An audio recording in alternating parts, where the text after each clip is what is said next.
Hello दोस्तों, आप सभी का स्वागत है मेरे यूट्यूब चैनल कंपटीशन हब 2.0 में। आज मैं आपके सामने लेकर प्रस्तुत हूँ भूगोल एक विषय के रूप में पार्ट 2, जिसके अंदर हम पढ़ेंगे भूगोल की शाखाएं, अर्थ एवं परिभाषाएं पढ़ेंगे।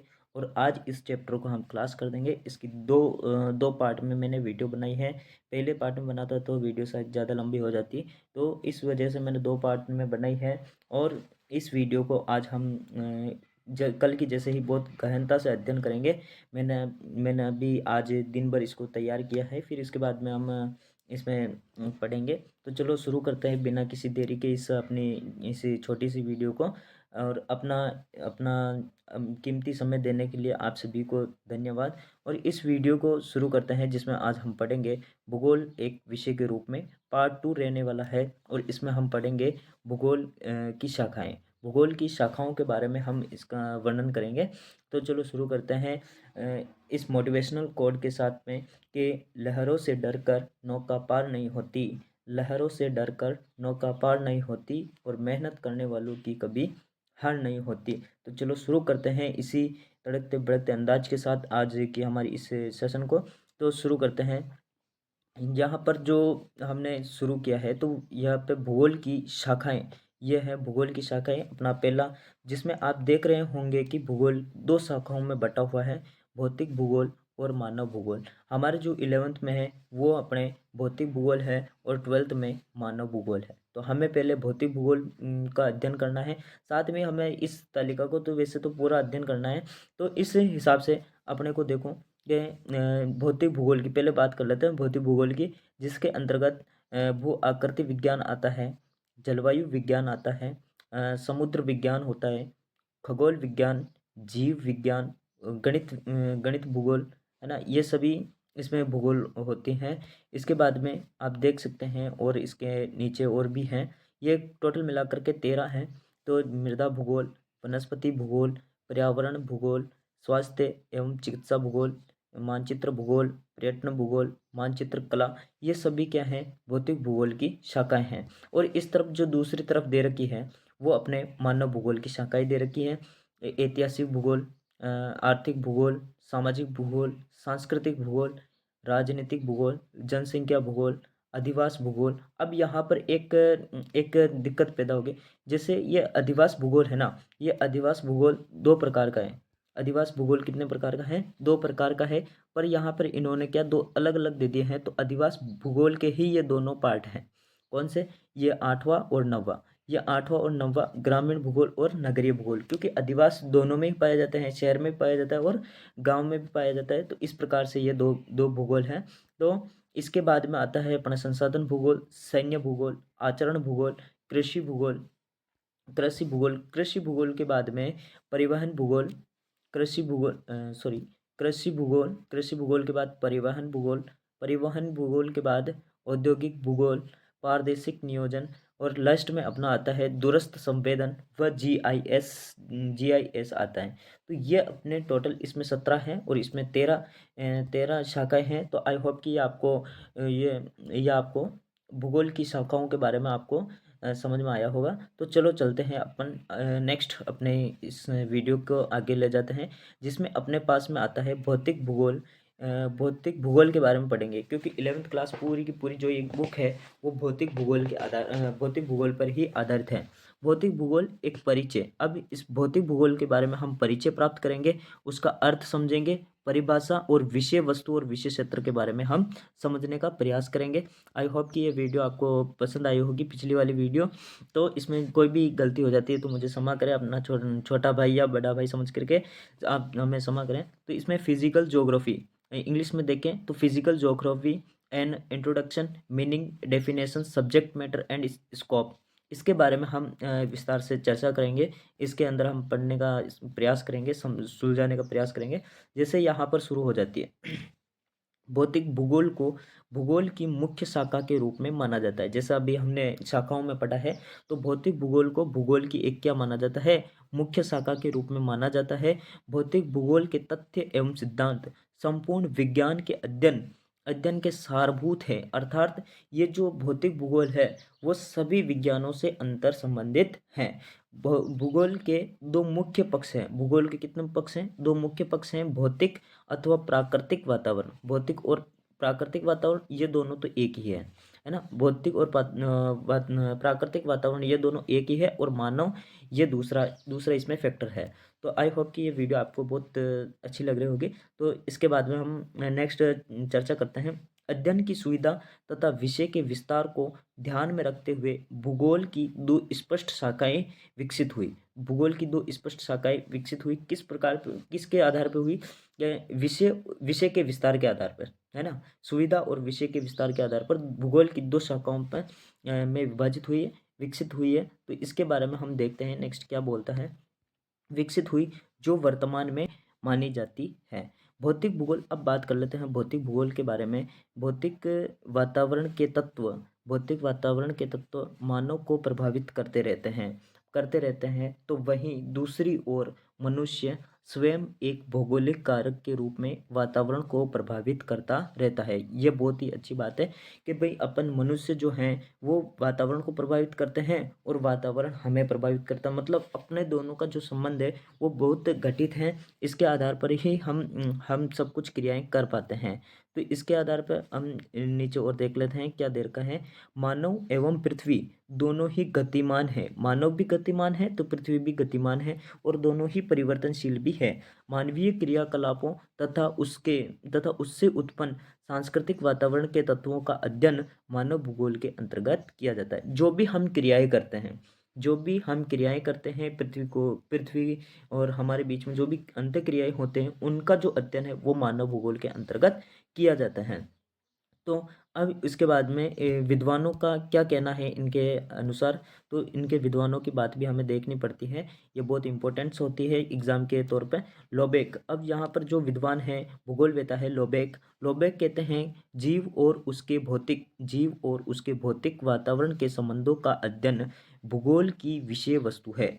इन्होंने क्या कहा? जीव और उसके भौतिक वातावरण का जो संबंध है वो संबंधों का अध्ययन भूगोल की विषय वस्तु है, आधारशिला है। तथा वातावरण का अध्ययन भौतिक भूगोल है, तथा उनके वातावरण का अध्ययन क्या है? भौतिक भूगोल है। ये किसने कहा? ये लोबेक ने कहा। किसने कहा? लोबेक ने कहा। अतः स्पष्ट है कि पृथ्वी पर स्थित जीवमंडल भौतिक भूगोल के अध्ययन केंद्र का मूल मूल केंद्र है। मतलब भौतिक भूगोल का जो मूल केंद्र है वो कौन है? वो जैवमंडल है। कौन है? जैवमंडल है। जैवमंडल है जिसमें वायुमंडल, जल का आवरण है, जिसके अंतर्गत वनस्पति तथा प्राणी जगत का जीवन संभव हो पाता है ना। जिसमें वायु भी है, स्थल भी है, जल भी है। इन तीनों का जो होता है, देखो जैसे मैं आपको एक डायग्राम बनाकर बताता हूँ। जैसे ये देखो, ये बना दिया मैंने एक जल का, ये बना दिया मैंने एक स्थल का, और ये एक बना दिया मैंने वायु का। जो आपने ये देखा होगा कि भाई इनके बीच में, जो तीनों के बीच में ये जो आ रहा है, तो इस अंतर संबंध को कहते हैं हम जैव मंडल। क्या कहते हैं? जैव मंडल इसको कहते हैं। तो ये जैव मंडल क्या है? ये जैव मंडल इसको कहते हैं, और ये प्राणी जगत का जीवन इसके कारण ही संभव हो पाया है। तो इसलिए यह भौतिक भूगोल का मूल केंद्र माना जाता है। अब इसके बाद में और देखते हैं अपन सही अर्थों में भौतिक भूगोल का जन्म। अब इसका जो रियल मीनिंग है वो यहाँ पर समझाने का प्रयास किया जा रहा है कि भाई जो भौतिक भूगोल का जन्म है वो पृथ्वी की उत्पत्ति के साथ ही हो गया था। मतलब जो भौतिक भूगोल का जो जन्म है वो पृथ्वी की उत्पत्ति, जहाँ से पृथ्वी का उद्भव हुआ वहीं से हुआ है। जबकि मानव भूगोल का जन्म मानव के उद्भव के पश्चात ही हुआ है। तो हमने पिछली वीडियो में पढ़ा था कि मानव का उद्भव कब हुआ? आज से लगभग 20 लाख वर्ष पहले। तो वहीं से मानव भूगोल का जन्म हुआ। और पृथ्वी का जन्म कब हुआ? आज से लगभग 4.6 अरब वर्ष पहले। तो वहाँ से यह भौतिक भूगोल का अध्ययन शुरू है। तो अतः कहा जा सकता है कि भौतिक भूगोल का इतिहास उतना ही पुराना है जितना भूगोल विषय का है, जितना भूगोल विषय का है उतना ही पृथ्वी का है ना। तो जितना मतलब जितना पुराना इतिहास पृथ्वी का है या भूगोल का है, तो उतना ही हमारे भौतिक भूगोल का भी है। तो आई होप कि ये वीडियो आपको समझ में आई होगी। तो इसके बाद में हम चलते हैं नेक्स्ट अपने पॉइंट पर, जो है भूगोल तथा भौतिक भूगोल एक दूसरे के पूरक है, एक दूसरे से जुड़े हुए हैं, क्योंकि भौतिक भूगोल में मुख्यतः पृथ्वी का ही अध्ययन किया जाता है तथा भूगोल का संबंध भी किससे है, पृथ्वी का है।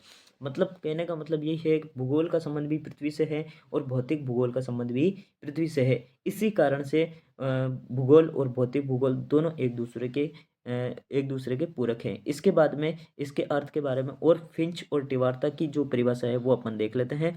फिंच और टिवार्था जो भूगोलवेत्ता हुए थे, उन्होंने भूगोल को भूतल का विज्ञान, science of earth surface, very important है, 1 नंबर का क्वेश्चन यहाँ से बन सकता है अति लघुतात्मक में। क्या कहा, भूगोल को भूतल का विज्ञान, साइंस ऑफ अर्थ सरफेस कहा जाता है। जबकि आर्थर होम्स ने मानव के निवास स्थल का अध्ययन, स्टडी ऑफ मैंस हैबिटेट कहा है ना। स्टडी ऑफ मेंस हैबिटेट किसने कहा, ऑर्थर होम्स ने। ऐसे भी पूछ सकता है और इस प्रकार से भी पूछ सकता है, साइंस ऑफ अर्थ सरफेस माने भूगोल को भूतल का विज्ञान किसने कहा, फिंच और टिवार्था ने। और आर्थर होम्स ने क्या कहा, मानव के निवास स्थल का अध्ययन कहा है। वेरी इंपॉर्टेंट क्वेश्चन यहाँ से बन जाता है, 2 नंबर का भी बन सकता है। अतः स्पष्ट है कि भौतिक भूगोल का संबंध विस्तृत एवं व्यापक है। वर्तमान समय में भौतिक भूगोल के अंतर्गत भौतिक वातावरण के क्रमबद्ध अध्ययन तथा तथा तथा मानव के मध्य पारस्परिक क्रियाओं का अध्ययन किया जाता है। पारस्परिक क्रियाओं का क्या किया जाता है, अध्ययन किया जाता है। अब इसके बाद में अपने आता है भौतिक भूगोल की परिभाषाएं। अब इसमें हम डेफिनेशंस पढ़ेंगे, डेफिनेशंस ऑफ फिजिकल ज्योग्राफी के बारे में पढ़ेंगे। तो इसमें कांट महोदय की सबसे पहले अपने दे रखी है, किसकी, कांट महोदय की। तो हम देख लेते हैं इसमें क्या है। कांट महोदय क्या कहते हैं, कांट के अनुसार भौतिक भूगोल विश्व के ज्ञान का प्रथम भाग है। क्या है, भौतिक भूगोल विश्व के संपूर्ण ज्ञान का प्रथम ज्ञान है एवं निश्चित ही विश्व का वस्तु बोध को समझाने के लिए, विश्व का वस्तु बोध को समझाने के लिए एक प्राथमिक आवश्यकता है। मतलब इनका कहने का मतलब है, भौतिक भूगोल जो है वो विश्व के ज्ञान का पहला भाग है और निश्चय ही विश्व को जो वस्तु बोध कराते हैं, तो उसकी प्राथमिक आवश्यकता, मतलब विश्व को प्रथम बोध कराने की हमें आवश्यकता है। तो उसके बाद में पियरे बायरेट के अनुसार ये क्या कहते हैं, बायरेट के अनुसार मानव सभ्यता मानव सभ्यता पियरे बायराइट के अनुसार मानव सभ्यता से अप्रभावित पृथ्वी दृश्य प्राकृतिक धरातल का अध्ययन भौतिक भूगोल है। इन्होंने क्या कहा, पियरे बायराइट ने इन्होंने कहा, मानव सभ्यता से अप्रभावित पृथ्वी दृश्य प्राकृतिक धरातल का अध्ययन ही भौतिक भूगोल है। मतलब जो मानव सभ्यता से जो अप्रभावित जो प्राकृतिक जो हमें दृश्य दिखते हैं, वो ही जो धरातल है वो भौतिक भूगोल का अध्ययन क्षेत्र है। इसके बाद में हम देखते हैं आर्थर होम्स के अनुसार, वापस आर्थर होम्स आ जाते हैं। आर्थर होम्स ने कहा है कि भौतिक पर्यावरण का अध्ययन ही स्वयं में भौतिक भूगोल है। भौतिक पर्यावरण का जो अध्ययन ही क्या है, स्वयं में भौतिक भूगोल है, जिसके अंतर्गत स्थलाकृति भू आकृति विज्ञान में स्थलाकृतियों का जो अध्ययन है वो किस में किया जाता है, वो भू आकृति विज्ञान में किया जाता है। और सागरों व महासागरों का अध्ययन समुद्र विज्ञान के अंतर्गत किया जाता है। वायुमंडल का अध्ययन मौसम एवं जलवायु मंडल के अंतर्गत किया जाता है। तो इनका कहने का तात्पर्य यहाँ पर यह है कि जो भौतिक पर्यावरण का जो अध्ययन होता है, वह स्वयं ही भौतिक भूगोल होता है, जिसका अन्य शाखाओं में अध्ययन किया जाता है।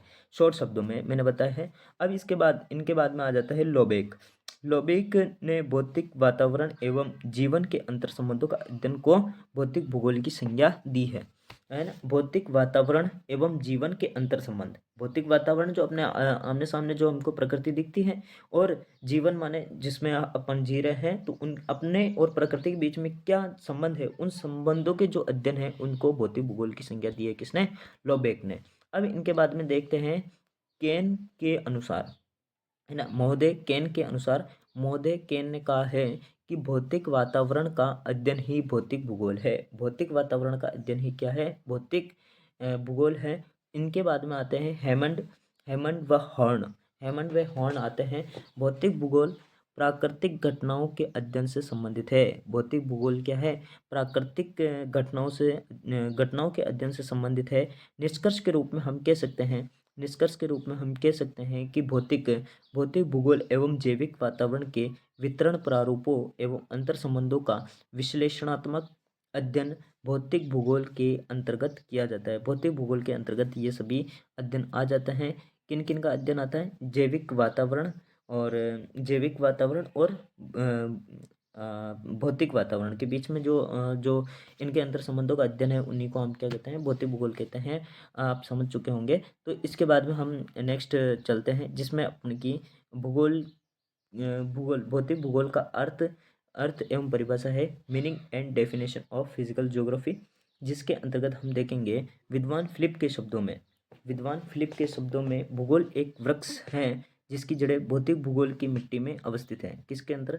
भौतिक भूगोल की मिट्टी में अवस्थित हैं। इसकी शाखाएं मानवीय क्रियाकलाप के प्रत्येक पक्ष का अध्ययन करती है। विद्वान फिलिप ने क्या कहा है? भूगोल एक वृक्ष है। भूगोल को क्या बताया गया है? एक वृक्ष है जिसकी जड़ें किसमें? भौतिक भूगोल की मिट्टी में स्थित है। इसकी शाखाएं मानवीय क्रियाकलापों के पक्षों का अध्ययन करती है। जो इनकी शाखाएं हैं वो किसके? मानवीय क्रियाकलापों के पक्षों का अध्ययन करती हैं।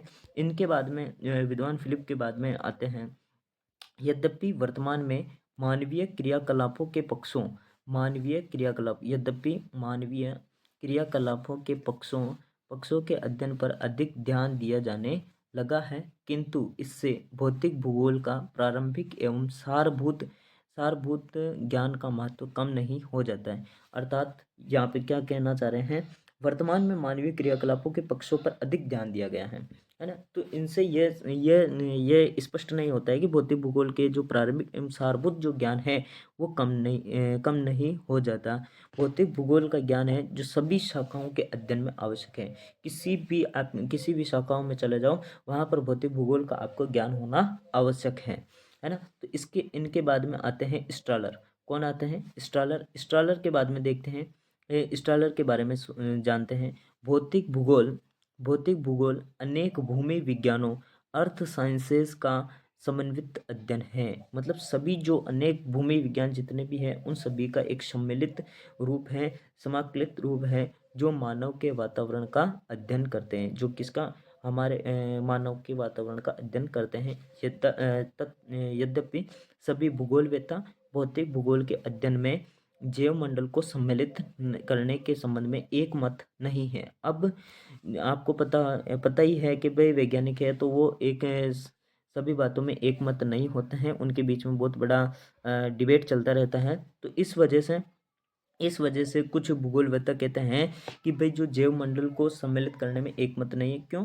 क्योंकि भौतिक भूगोल के घटकों में एक रूपता का अभाव पाया जाता है। इनका मानना है कि भाई जो भौतिक भूगोल के घटक है वो एक रूप नहीं है, अलग अलग रूप में पाए जाते हैं। जैसे ये सही भी है बात, कहीं पे आप जाओगे तो स्थल में है, तो कहीं पे नदी है, कहीं पे पठार है, कभी कहीं पे पर्वत है, तो इस प्रकार से पाया जाता है। तो इनमें एक रूपता नहीं पाई जाती है ना। फिर उसके बाद में हम देखते हैं, इसके बाद में आता है भौतिक भूगोल की प्रकृति एवं अध्ययन। भौतिक भूगोल की प्रकृति एवं अध्ययन के बारे में देखते हैं। तो नेचर, भौतिक भूगोल की प्रकृति एवं अध्ययन, मतलब अध्ययन क्षेत्र। तो nature and scope of physical geography के बारे में हम जानते हैं, समझते हैं।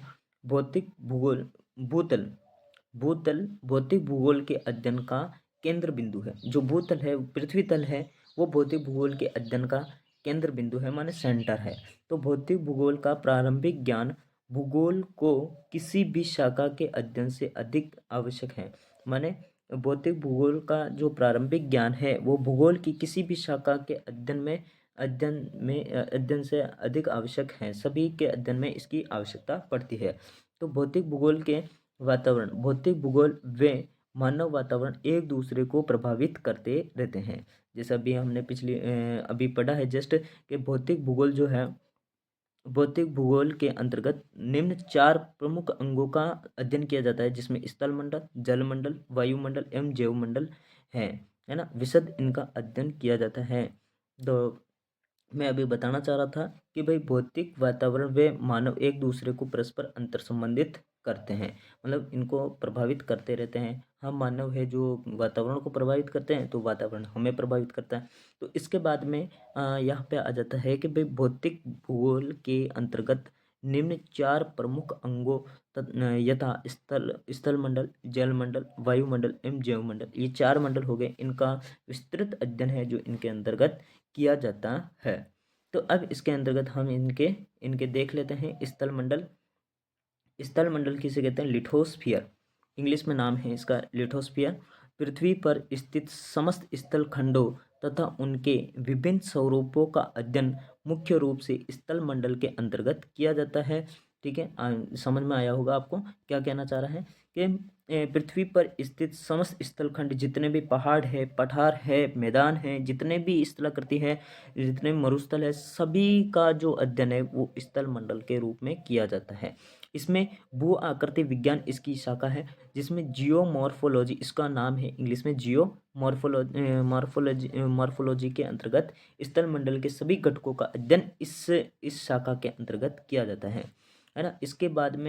इसके बाद में विभिन्न भूगर्भिक शक्तियों व प्रक्रियाओं द्वारा महाद्वीपों के निर्माण से लेकर, अब यहाँ पर दूसरा देख लेते हैं, विभिन्न भूगर्भिक शक्तियों व प्रक्रियाओं का महाद्वीपों के निर्माण से लेकर धरातल के विभिन्न स्वरूपों के निर्माण में योगदान रहा है। विभिन्न प्रकार की जो शैलों का निर्माण भी इन्हीं भूगर्भिक शक्तियों के परिणाम स्वरूप हुआ है। अतः ये सभी तथ्य स्थल मंडल के अंग है, स्थल मंडल के अंग है।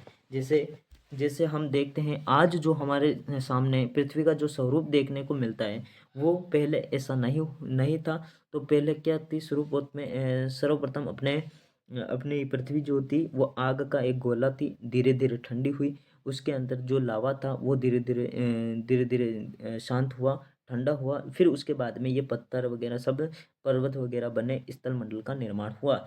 तो इस प्रकार इसमें हम मानते हैं भूगर्भिक हलचल जो होती है, शक्तियाँ होती है, दो वो बल लगाते हैं, अनेक सारे बल लगाते हैं। उसकी वजह से हमारे यहाँ पे ज्वालामुखी फटते हैं, भूकंप आते हैं। तो इस प्रकार की घटनाएं हमें देखने को मिलती हैं। इसके बाद में हम दूसरा जो टॉपिक है इस पर चलते हैं, जिसका नाम है वायुमंडल। वायुमंडल का अर्थ होता है एटमॉस्फेयर। क्या होता है? एटमॉस्फेयर वायु के आवरण द्वारा धरातल चारों ओर से घिरा हुआ है। वायु के आवरण से हमारा जो धरातल है वो चारों ओर से घिरा हुआ है। धरातल पर समस्त वायुमंडलीय दशाओं तथा जीवधारियों के लिए आवश्यक है। ये होना भी आवश्यक है हमारे जीवधारियों के लिए, हमारे लिए जीवित रहने के लिए वायुमंडल बहुत ही आवश्यक है। दो, जलवायु विज्ञान के अंतर्गत इसका अध्ययन किया जाता है। किसके अंतर्गत किया जाता है? इसकी शाखा कौन सी है? जलवायु विज्ञान, है ना, जिसको क्लाइमेटोलॉजी के नाम से जाना जाता है। इसके अंतर्गत इसका अध्ययन किया जाता है। वायुमंडल की गैसें हमारे लिए महत्वपूर्ण, अद्भुत एवं आधारभूत साधन है। हमारे लिए इनकी गैसें भी बहुत अत्यधिक महत्वपूर्ण हैं। हम ऑक्सीजन लेते हैं और कार्बन डाइऑक्साइड छोड़ते हैं। ये किसके किसके कारण हो पा रहा है? ये वायुमंडल के कारण ही संभव हो पा रहा है। तो अब इसके अंतर्गत हम और देखते हैं कि मौसम के अंतर्गत वायुमंडलीय अल्पकालिक अल्पकालिक दिशाओं का अध्ययन किया जाता है। मौसम के अंतर्गत, मौसम किसको कहेंगे? वायुमंडलीय अल्पकालिक जो दिशाएं होंगी उनको क्या कहेंगे? दशाएं होंगी जो उनको हम क्या कहेंगे? मौसम कहेंगे। तो ये 2 नंबर में क्वेश्चन आ सकता है ना? तो यहाँ से बहुत सारे क्वेश्चन बनते हैं। वैसे तो ये भूगोल है, ये स्कोरिंग सब्जेक्ट के रूप में जाना जाता है ना? तो जितना आप इसमें लिखोगे उतना आपको नंबर मिलेंगे, भरपूर नंबर मिलेंगे, कोई दिक्कत वाली बात नहीं आएगी, है ना? जलवायु के अंतर्गत दीर्घकालिक परिस्थितियों का वर्णन किया जाता है। ठीक है, जलवायु के अंतर्गत दीर्घकालिक परिस्थितियों को शामिल किया जाता है। इसके बाद में अपना जो तीसरा टॉपिक आता है, तीसरा जो पॉइंट आता है वो पॉइंट है जलमंडल। कौन सा है? जलमंडल। जलमंडल जिसे हाइड्रोस्फीयर कहते हैं, हाइड्रोस्फीयर के नाम से जाना जाता है। पृथ्वी 2/3 से अधिक जल द्वारा घिरी हुई है। किससे? पृथ्वी 2/3 से अधिक जल से घिरी हुई है। स्थल मंडल में पृथ्वी तल पर जलमंडल में पृथ्वी पर विस्तृत समुद्र एवं महासागर से संबंध रखने वाले विभिन्न तत्वों का अध्ययन इसके अंतर्गत किया जाता है। जैसा आप जानते हैं कि भाई अपने पृथ्वी पर 29% भाग पर तो स्थल है, बाकी शेष पर 70% भाग पे कितना 70% भाग पर पे पानी ही पानी है। तो ये जलमंडल है जो सागर महासागर इनसे संबंध रखने वाले विभिन्न तत्वों का इसके अंतर्गत अध्ययन किया जाता है। इसके बाद में अपन लास्ट पहुंच चुके हैं, जैव मंडल अपना लास्ट होने वाला है। जैव मंडल धरातल एवं वायुमंडल के मध्य मिट्टी वनस्पति एवं जीव जंतुओं की जो परत पाई जाती है, विस्तृत एक संकीर्ण पेटी पाई जाती है, उसे जैव मंडल के नाम से जाना जाता है। जैव मंडल में सभी प्रकार के जीव आ जाते हैं, जिसमें मनुष्य भी एक है, सभी प्रकार के जीव जंतु आ जाते हैं। तो आई होप कि ये वीडियो आपको बहुत अच्छी लगी होगी। इसमें कोई भी थोड़ी बहुत भी गलती हो तो मुझे क्षमा करें। Thanks for watching. आपका दिन शुभ हो। नेक्स्ट मिलेंगे हम अगली वीडियो में, जिसमें हम शॉर्ट वीडियो बनाएंगे, जिसमें इस चैप्टर से संबंधित सभी महत्वपूर्ण प्रश्नों पर हम चर्चा करेंगे। जो एबेसद हो भले अति लघुतात्मक हो लघुतरात्मक हो, तो उसमें हम चर्चा कर लेंगे। तो आई होप कि ये वीडियो आपके लिए बहुत ही महत्वपूर्ण साबित होगी, और आशा है कल आप फिर आएंगे और इस वीडियो में अपन आगे और देखेंगे। पृथ्वी एक ग्रह के रूप में हमारा ये सेकंड चैप्टर होने वाला है। तब तक के लिए जय हिंद, जय भारत, जय भीम।